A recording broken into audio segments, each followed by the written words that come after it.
In a blatant and desperate attempt to seem far more rational than they actually are, Christians and Muslims will often show you a list of famous scientists who believed in God, as if such minds are entirely on their side.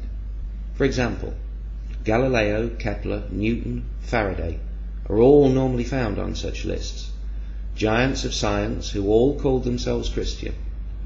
But all of them died long before the atomic age and the discovery of the God-confounding mechanisms of pure chance that rule all quantum reactions. They never heard of DNA, spectroscopy, redshift, stellar nucleosynthesis.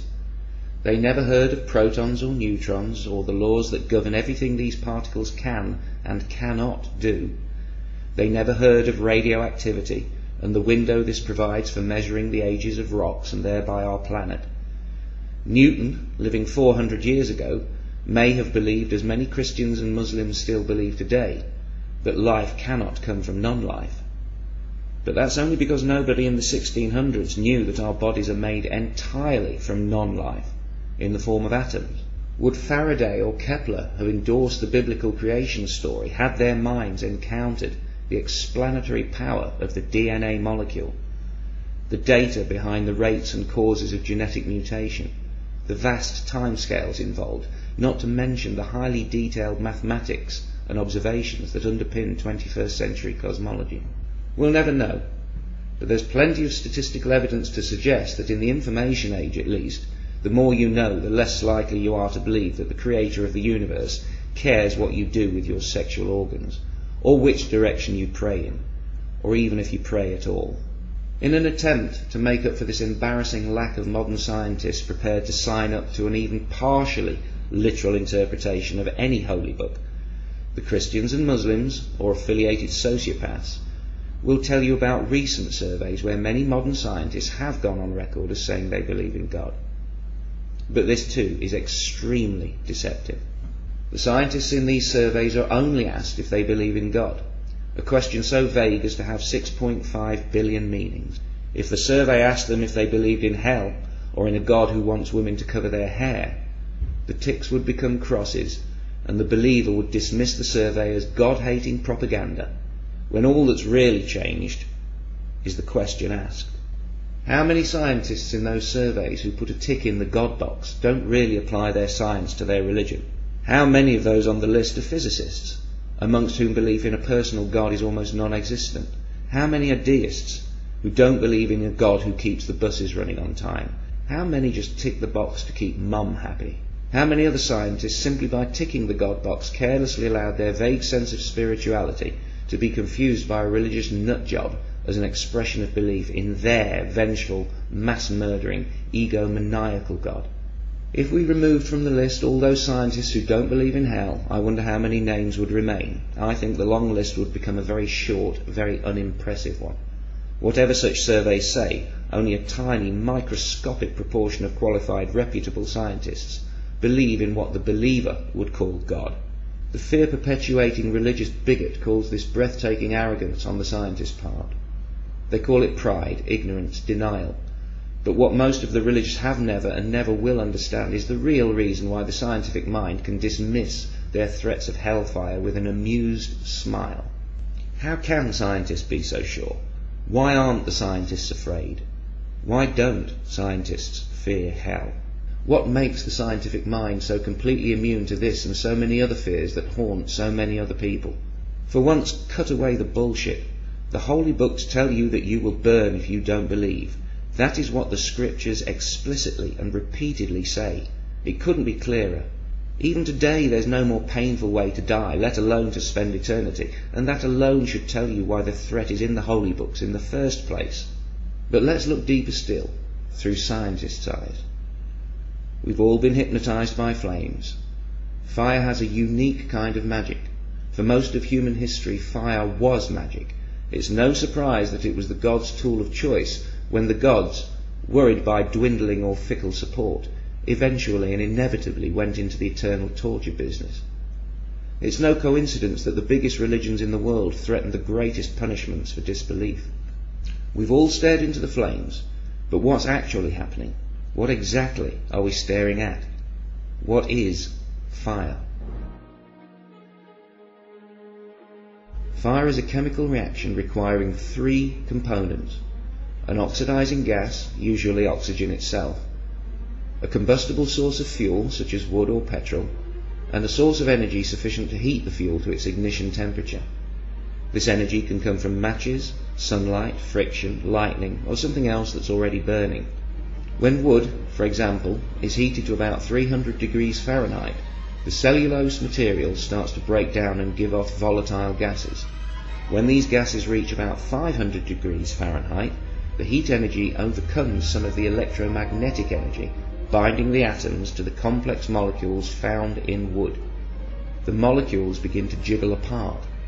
This releases smoke, a gaseous compound of mostly hydrogen, carbon, and oxygen atoms. These briefly free atoms are then suddenly and violently drawn by electromagnetism again to combine with oxygen atoms eager to share electrons with elements with one or two to spare. This reconfiguration happens almost instantly. Fire is a brief outbreak of chemical freedom, as atoms and molecules race to rearrange themselves into the lowest and therefore most stable energy states available. In the process, atoms release the energy they no longer need for stability, in the form of light. Firelight is just the same as any other light. Trillions upon trillions of wave-like particles called photons hitting the back of your eye. Photons are emitted by electrons as they change energy states. Each photon is a packet of electromagnetic radiation exchanged between particles like currency during quantum transactions, always precisely balancing the conservation equations of quantum mechanics. A flame is just a gas heated to the point where the atoms shake so much they spit out light. Fire is an electric phenomenon. The colour of the flame, the frequency of the wave-like photons, which is what colour is, depends on what atoms you are heating and to what temperature. The different colours within any flame are caused by uneven temperature. The hottest or more energetic part of the flame usually glows blue, a higher frequency than the less energetic frequencies, such as orange or yellow.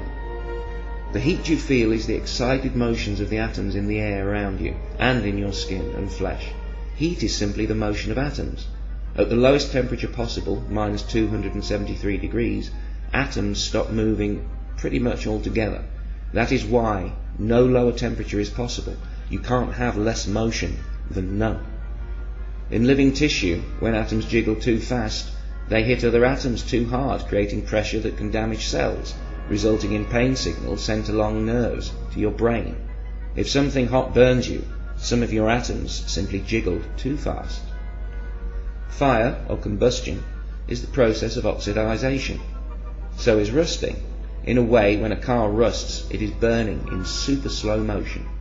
If it weren't for the fact that we have evolved to make use of oxygen's reactivity in our biochemistry, you could say oxygen is damn dangerous stuff. That was, briefly, how a scientist sees fire. The actual understanding goes far, far deeper. But what does it all mean? It means that without atoms and other subatomic particles and laws, there can be no flame. Rigid physical laws make fire possible. Anywhere there is fire, there will also be electricity, solid matter, and oxygen. If hell were real, we could watch TV or escape into fresh air. You're not going to burn after you die. If we go anywhere after death, we go there without our atoms. And when the religious try and keep the fear in you, it's like a test. Is your mind strong enough to see through it? Do you know enough to laugh? Can you tell mindless bullshit from facts and reasoning? If someone tells you that you're going to burn in hell, and you demonstrate that you understand exactly what fire is, I guarantee that they will then tell you that the fire in hell is not like real fire. The flames need no fuel or oxygen, electrons or photons, but it burns just the same. Jiggling atoms that aren't there. In short, they're telling you that the fire in hell is magic fire. Religion only exists because most kids believe in magic, and all adults were once kids.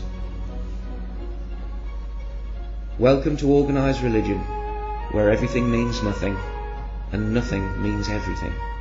where knowledge is ignorance and answers only lead to confusion.